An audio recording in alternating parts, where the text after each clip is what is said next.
Hadir bersama kita pada malam hari ini, ikhwan wal akhwat, ada 90 titik, alhamdulillah, dari seluruh penjuru dunia, baik di barat, di timur, di utara, di selatan, baik juga di darat, di laut, bahkan mungkin di udara.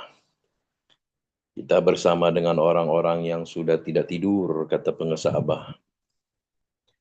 Ketika pengesah Abah menyampaikan seperti itu, saya juga kaget ya. Ternyata yang dimaksud oleh pengesah Abah yang senantiasa online.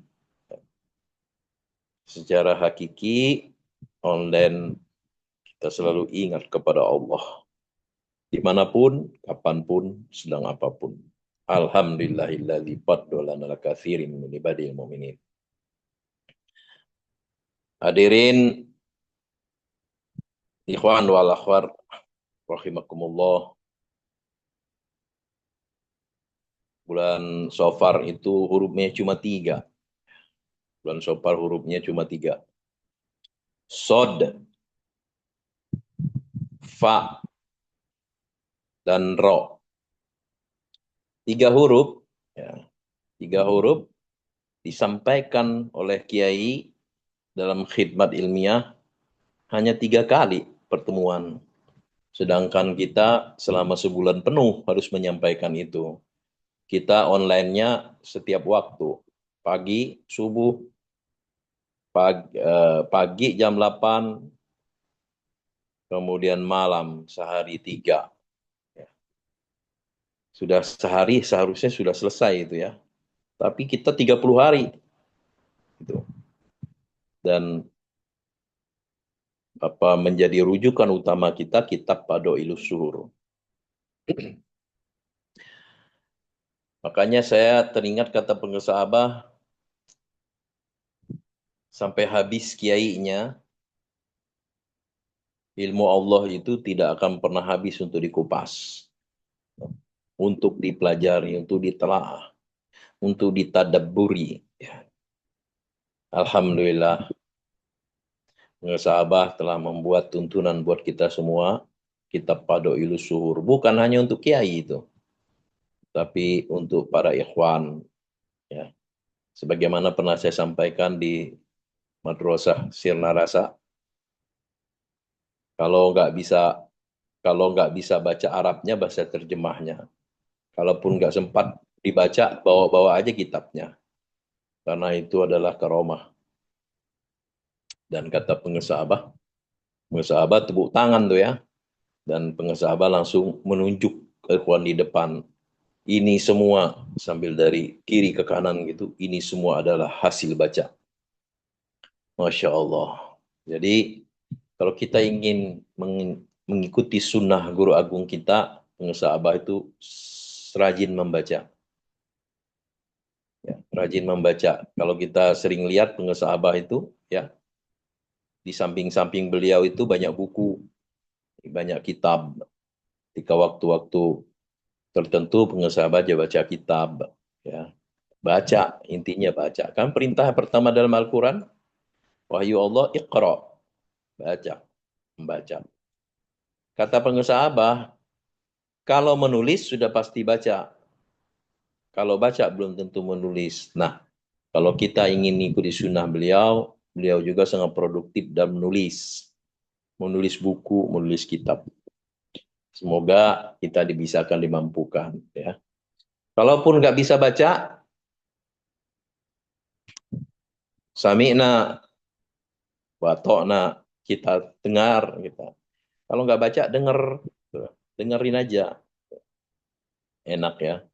Manusia itu, kalau di dalam ilmu apa ilmu apa namanya itu, ada manusia itu visual, senangnya melihat, ada audiometri, ya, senangnya mendengar, ada juga kinestetik, ya,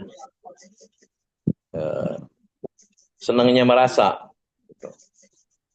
Tipe-tipe manusia itu. Nah, kalau yang senang dengar berarti harus diceramahin. Kalau senang melihat, kasih buku, kasih video, kasih gambar, visualisasi. Ya. Kalau senang merasa, berarti harus dengan rasa. Gitu. mudah sebenarnya untuk mendeteksi siapa yang dominan dengan visual, siapa yang dominan dengan audio, gitu. Siapa yang dominan dengan estetik, itu mudah. Ketika dia bicara sering menggunakan saya lihat. Nah, kalau saya lihat demikian, berarti itu visual. Kalau saya dengar, itu berarti dia cenderung kepada audio. Kalau saya rasa, saya merasa, saya rasa tidak begitu. Orangnya kinestetik. Jadi pendekatannya juga dalam metode dakwah juga harus seperti itu. Menghadapi yang dominan otak kiri, menghadapi yang dominan otak kanan. Itu ya. Semua manusia punya otak kiri dan otak kanan. Tinggal mana yang dominan. Nah, seorang pendakwah, kita semua pendakwah. Jadi salah satu tugas dari Islam itu adalah dakwah. Dakwah bukan hanya seorang kiai yang harus dakwah atau seorang ustadz yang harus dakwah, tapi kita semua untuk mendakwahkan. Nah, di situ ada namanya fikih dakwah. Bagaimana cara kita berdakwah secara efektif dan efisien, gitu ya. Metode pengajian atau pengajian anti gempa sejak dahulu pengelola sahabat sudah menyampaikan metode yang paling bagus, ya, paling sempurna. Tidak ada pengajian yang sebaik dengan manakiban PKN Pondok Pesantren Suryalaya. Sirna Rasa PPKN. Coba semua dilengkapin ya. Semuanya lengkap, ada makanan, ada minuman, ya, ada baca Quran, ada salawat, ada zikir, ya, ada tanbih, ada tawasul, ada hikmat ilmiah, tolabul ilmu, tolabul ilmi ada di situ, lengkap gitu ya. Kemudian juga sumber dana tidak akan jalan satu organisasi dakwah itu kalau tidak didukung dengan finansial, ya. Maka sumber dana kita juga subsidi silang dari ikhwan ke ikhwan, ya. Kiai menyampaikan ceramah, kalau di offline dapat amplop, gitu pulang di rumah dia ngadain menakiban. Balik lagi ke ikhwan, ikhwan untuk ikhwan, ikhwan untuk ikhwan.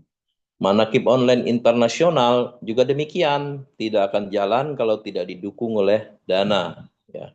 Dengan tidak akan jalan kalau tidak didukung dengan finansial, maka ada donatur namanya ya. Seperti Moi ini ya, Zoom ini ya ada yang donatur, maka kita doakan yang menjadi donatur gitu ya.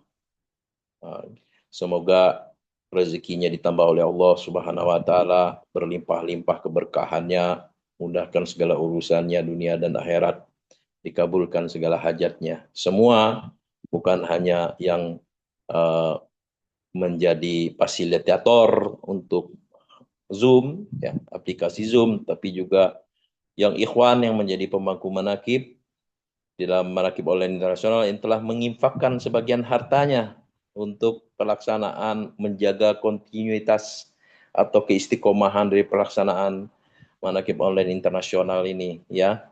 Jadi pemangku manakib menyumbangkan sebagian rezekinya, ya, tidak juga dipatok gitu ya. Nah, itu untuk mengisi keberlangsungan. Para petugas manakib juga butuh pulsa.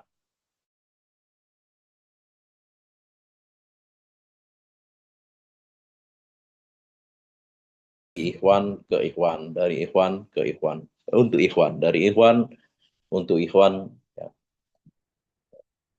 Jadi semuanya muter. Nah, ada koordinatornya gitu. Koordinatornya adalah Bunda Kaya. Saya pernah dibisiki oleh Kiai Munawir Zain Al-Maut gitu ya. Ini manakib online nasional ini kalau bukan dipegang Bunda itu udah dari dulu-dulu bubar gitu. Begitu kata beliau. Tapi orang seperti Bunda Haya itu jangan sampai ada dua, cukup satu aja katanya. Kata kata Kiai Munawir Zain ya. Ini saya sebenarnya mulut saya ini nggak tahu ini mungkin digerakkan ya, saya yakin ya ini dari pengusaha, tidak ada rencana saya mau bicara seperti ini ya. Nah, baik. Bapak-bapak hadirin ikhwan wal akhwat rahimakumullah. Di dalam bulan Safar itu ada huruf uh, uh, Yang pertama adalah sofaul qalbi, kebersihan hati. Kemarin saya menyampaikan juga ini, tapi untuk malam hari ini dengan apa namanya itu pendekatan yang berbeda. Kolbi atau kolbu atau hati dalam bahasa Indonesia adalah unsur rohani yang ada dalam diri manusia, ya, di mana segala amal perbuatan manusia sangat ditentukan dengan kebersihan hatinya. Kalau kemarin saya menakiban di Madrasah Al-Ihsan 3 di Bogor Baru, di kediaman Bunda Dr. Sari dan Bapak Kiai Haji Syahwiri Manaf, ada hati, ada pikiran, ada jasad dan ada rasa. Semua ada dalam diri kita, ada batasnya, tetapi membaur, ya, larut, ya, menjadi satu di dalam diri kita. Tapi ada potensi tiga itu, ya. Ada hati. Hati adalah raja. Ketika hati mau sesuatu, otaknya, akalnya mengolah bahwa sesuatu itu baik. Lalu dia angkat, dimakan, atau diperbuat oleh perbuatan jasadnya, kemudian dia merasakan. Seperti itu, ya. Kemarin saya contohkan kalau minum kopi, karena kopi ada di depan saya, gitu ya. Hati ingin minum kopi, pikiran menganalisa kopi itu bagus, enak. Tangan mengangkat, mulut minum, ditelan, baru kita tahu rasanya kopi. Nah, demikian juga dalam diri kita ada unsur itu, dan unsur itu wa ma khalaqtul jinna wal insa illa liya'budun. Ya, manusia yang berapa unsur itu tadi dituntut kepada ibadah kepada Allah. Masing-masing diminta pertanggungjawabannya. Semoga kita senantiasa istiqomah. Amin ya rabbal alamin. Jika hatinya baik, baik pula perbuatannya, yang mengatakan adalah Nabi Muhammad SAW. Namun jika hatinya buruk, maka buruk pula amar perbuatannya. Inna fil jasadi mudghah idza saluhat saluhal jasadu kulluhu fa idza fasadat fasadal jasadu kulluhu ala wahyal qalbi, ya. Hatinya baik, baik perbuatannya. Hatinya rusak, hatinya sakit, sakit juga perbuatannya. Rusak juga perbuatannya. Sungguh pada jasad manusia itu ada segumpal daging, jika ia baik, baiklah seluruh jasadnya, jika ia rusak, maka rusaklah pula seluruh jasadnya, ketahuilah bahwa itu adalah hati. Qalbu. Hadirin ikhwan wal rahimakumullah, memang tidak bisa dipungkiri bahwa kita manusia diciptakan oleh Allah terdiri dari unsur jasad dan ruh, ya. Jika jasad kita tidak ada ruhnya, maka tentu saja jasad kita tidak bisa berbuat apa-apa. Kata Abah, kalau tidak ada nyawanya, tidak akan bisa sampai ke sini. Aman Akiban. Jangankan bergerak, mengucap, melihat, mendengar, dan merasa saja tidak. Dan itulah mayat. Ya. Sebaliknya jika ada ruh, namun tidak dibungkus dengan jasad, maka tidak akan ada juga perbuatan yang dapat ia lakukan. Sedangkan tujuan Allah menciptakan kita, manusia, adalah hanya untuk beribadah kepada Allah Subhanahu wa Ta'ala yang Maha Menciptakan. Oleh karena itu, kita tentu akan mempertanggungjawabkan segala amal perbuatan kita selama kita hidup di dunia. Penciptaan manusia sebagaimana difirmankan oleh Allah Subhanahu wa Ta'ala dalam firman-Nya, walaqad khalaqnal insa min sulatim min tin, dan sungguh kami telah menciptakan manusia dari saripati berasal dari tanah. Tsumma ja'alnahu nutfatan fi qararim makin. Kemudian kami menjadikannya air mani yang disimpan dalam tempat yang kokoh, yaitu rahim. Tsumma khalaqnan nutfata alaqah. Fa khalaqnal alaqah mudghah. Fa khalaqnal mudghah izaman. Ya. Fa kasawnal izama lahman. Tsumma ansha'nahu khalqan akhar. Fatabarakallahu ahsanul khaliqin. Kemudian air mani itu kami jadikan sesuatu yang melekat, lalu sesuatu yang melekat itu kami jadikan segumpal daging, dan segumpal daging itu kami jadikan tulang belulang, lalu tulang belulang itu kami bungkus dengan daging. Kemudian kami menjadikan makhluk yang berbentuk lain. Maha suci Allah, pencipta yang paling baik. Quran Surah Al-Mu'minun ayat 14. Setelah Allah Subhanahu wa taala menyebutkan dalam Al-Qur'an tentang embriologi, Rasulullah SAW juga menegaskan dalam hadis yang diriwayatkan dari Abdurrahman Abdullah bin Mas'ud radhiyallahu anhu, bersabda Rasulullah SAW, dan dialah yang selalu benar dan dibenarkan. Sesungguhnya setiap kamu dikumpulkan kejadiannya dalam rahim ibunya 40 hari berupa nutfah, kemudian menjadi alaqah, selama itu juga, kemudian menjadi mudghah, selama itu juga, kemudian diutus kepadanya malaikat, maka ia meniupkan ruh kepadanya, dan ditetapkan 4 perkara, ditentukan rezekinya, ajalnya, amalnya, dan ia celaka atau bahagia. Hadis riwayat Bukhari dan Muslim. Firman Allah Subhanahu wa taala dalam surat Shad disebutkan, ya, maka apabila telah aku sempurnakan kejadiannya, aku tiupkan ruh kepadanya, yaitu ruhku, ya. Wa idza fa idza sawaituhu wa nafakhtu fihi mir ruhi. Maka apabila telah aku sempurnakan kejadiannya dan aku tiupkan kepadanya ruhku. Quran, ya, surat ke-38 ayat 72. Ruh yang ditiupkan itu sebagai daya jiwa manusia ketika kelak berada di dunia.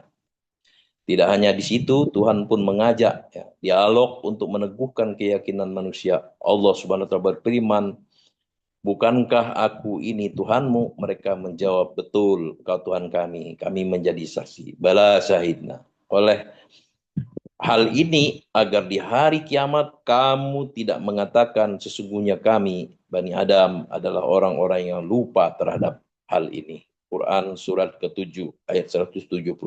Surat Al-A'raf ayat 172.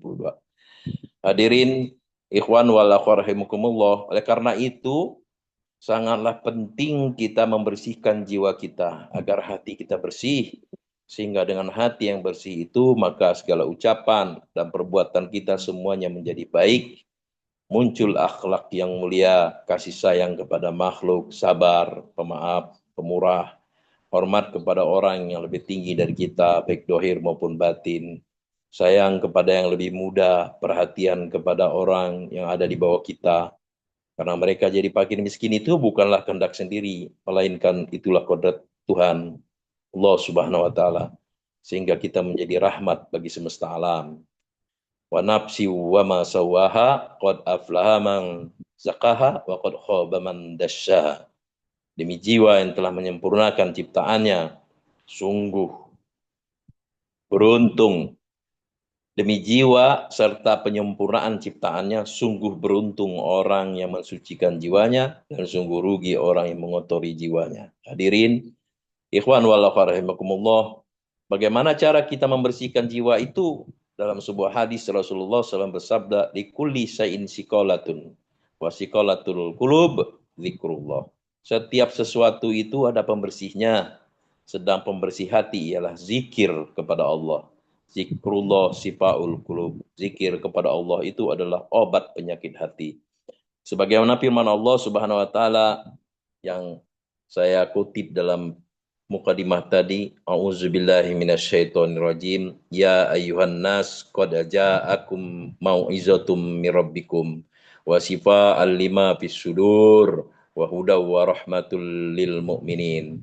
Wahai manusia, sungguh telah datang kepadamu pelajaran Al-Quran dari Tuhanmu, penyembuh bagi penyakit yang ada di dalam dada, dan petunjuk serta rahmat bagi orang yang beriman.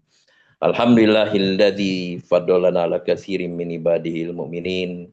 Semoga kita selalu diberkahi Allah Subhanahu wa taala, segalanya, semuanya, selamanya, bi barokah karomah pengesah abaos qadasallahu sirra al-Fatihah. A'udzubillahi minasyaitonirrajim. Bismillahirrahmanirrahim. Alhamdulillahirabbil alamin arrahmanirrahim maliki yaumiddin. Iyyaka na'budu wa iyyaka nasta'in. Ihdinas shiratal mustaqim. Shiratal ladzina an'amta 'alaihim ghairil maghdubi 'alaihim waladdallin. Amin. Wassalamualaikum warahmatullahi wabarakatuh.